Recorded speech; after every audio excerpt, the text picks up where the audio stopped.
This video will demonstrate how security is managed in IX Developer. The security is based on users and groups. You can restrict or allow access to objects or screens by defining which groups or group it is assigned to.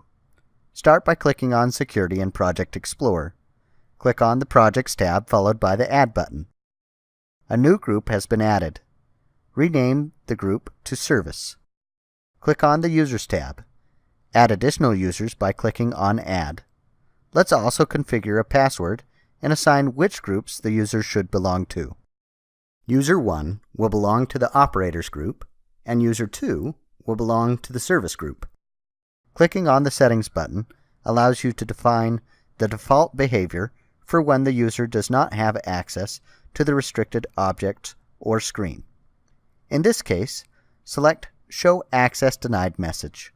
We also enabled inactive users to be logged out after 1 minute. The buttons on the menu need to be configured to log in and log out. For this, we need to assign actions to the button objects.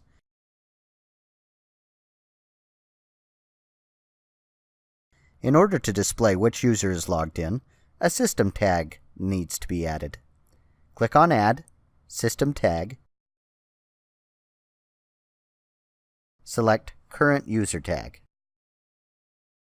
Add a text object to the screen and select white as the font color. Connect the text object to the System Tag Current User Tag. Now select objects that should be restricted. From the ribbon menu, you can select which group should have access. Repeat this step for all objects that should be restricted to certain users or groups. It's also possible to restrict access to screens. Select a screen and select which groups should have access to it. The Show Users dialog action allows you to add, edit, or delete users in runtime. Let's simulate the application. Click on the Run button. When clicking on Password Protected Object, an Access Denied message is shown. The operator can log in by clicking on the Login button.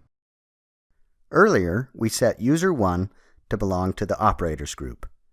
We then specified that the Pump object could only be accessed by users of that group. The Valve object can only be accessed by a user that belongs to the Service group. User 2 belongs to the Service group, and once logged in, can control the valve. The Access Denied message is also shown when trying to access a restricted screen.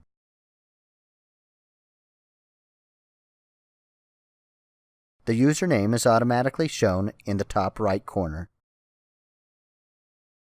When clicking on the Show Users dialog button, a dialog appears. This dialog allows editing, adding, and deleting of users. In this example, a new user is added.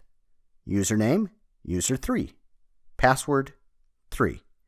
And group, Operators. The new added user is now available in the Login drop-down.